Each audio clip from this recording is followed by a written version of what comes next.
Let's do problem number 33 on page 212. And here's the problem in the book. Let me zoom in on it and read it. It says a crate of mass 10 kilograms is pulled up a rough incline with an initial speed of 1.5 meters per second. The pulling force is 100 newtons, parallel to the incline. It makes an angle of 20 degrees with horizontal. We got a coefficient of kinetic friction of 0.4. The crate is pulled up 5 meters. A, how much work is done by the gravitational force on the crate? B, determine the increase in internal energy of the crate incline system due to friction. Basically, that's the work done by friction. C, how much work is done by the 100 Newton force on the crate? D, what is the change in kinetic energy? And E, what is the speed of the crate after being pulled 5 meters, the final velocity of the crate? So I already set it up with given, find, and solve right here. So what I'm going to do is draw a free body diagram of the crate and then show all the forces acting on it. We got mg. This is gravity. This is the normal force. This is the force of friction. And this is the applied force. And we'll say up the incline is positive x. Perpendicular to the incline is positive y, as shown here. Now, for part A, the work done by gravity, well, that's the magnitude of the force. And the displacement, which is just 5 meters, times the cosine of the angle between. Well, you're getting pulled up the incline, so here's 90 degrees. But then it also gets rotated up 20 degrees. So that's a total of 110 degrees.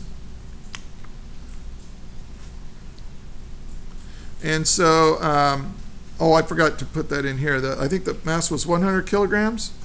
It's 10 kilograms. Oh, 10 kilograms? Okay, I'll put a decimal in there. All right, so that's going to be 10 kilograms times 9.8 meters per second squared, or newtons per kilogram, times 5 meters times the cosine of 110 degrees. This gives me the work done by gravity. And the work done by gravity is equal to what? Negative, what was it, 168? Yeah. So gravity did negative work. Now, we're into the next chapter, so we know that that negative work actually became gravitational potential energy. Let's do part B right here. The work done by friction is going to be the force of friction, which is mu times the normal force, and I'm going to say the normal force is equal to mg, and I have limited time here, so I'm just going to say mu times the normal force is the force of friction times the displacement, which was 5 meters, times the cosine of the angle between them. Now let's look at that angle. The force of friction is this way, so that's going to be 180 degrees. It's not the angle of incline. I think a couple of people did that. So let's plug in our numbers. 0.4 times 10 kilograms times 9.8 newtons per kilogram times 5 meters times -1.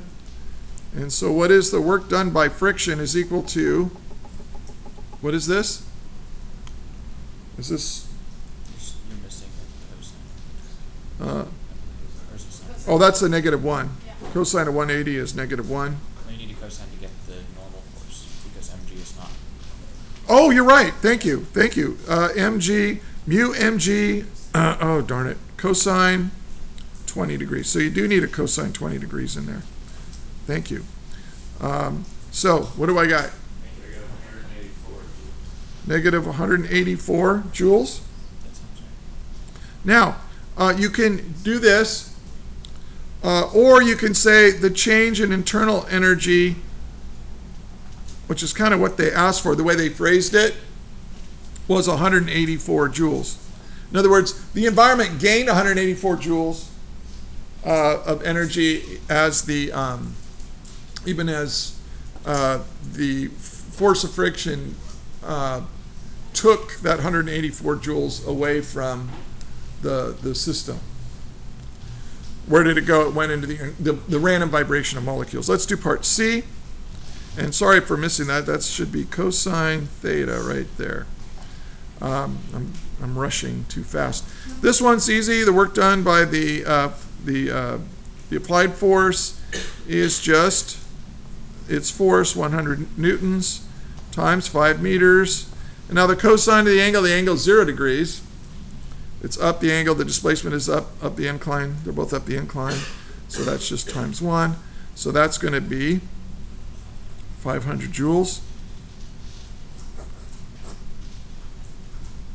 Let me box my answers. I always want you guys to do it. Okay. Now I'm going to continue on and do the other parts. But the rest of you, for the purposes of the homework quiz, you can make the corrections. Let's do part D. The change in kinetic energy is equal to the work done by the net force, or the net work done. Well, I think we've got all the work that was done. The work done by gravity, the work done by the force of friction, and the work done by the applied force. The normal force and the normal component of gravity, they're perpendicular to the displacement, so they don't do any work. So I could say, well, what is negative 168 joules plus negative 184 joules plus 500 joules? So I just add up the work done by the forces that were doing work, and that change in kinetic energy is equal to what? Anybody do the?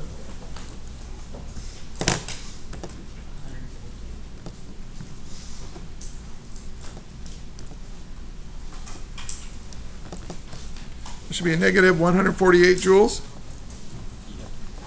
That's what I got.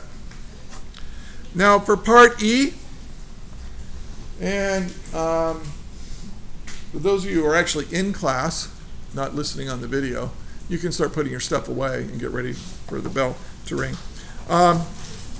This is K final minus K initial. So this is equal to delta K. And change it. Oh, thank you. Positive 148. I don't know if I'm going to keep this video. I made so many little mistakes.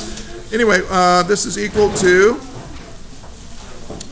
1/2 mv squared, which is what we're looking for, minus 1/2 mv initial squared. So V is equal to, I'm going to solve for this in one step. V is equal to delta K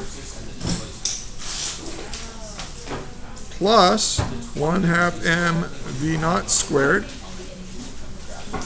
Take all of that, multiply it by 2. Take all of that, divide it by the mass. Now, I'm going to punt on here because I'm running out of time. But if you plug all your values in, and you should get the correct answer.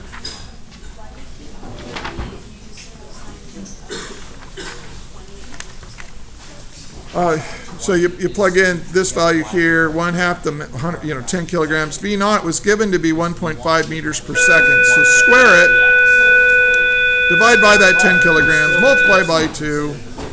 Oh, what else do I got to do? I got to take the, oops. I got to take the square root of all that. It's Monday. Give me a break. And out will pop the correct answer, which, if I look up in the back of the book, is 5.65 For corrections on that? meters per second. Thank you very much. That was terrible. That is all.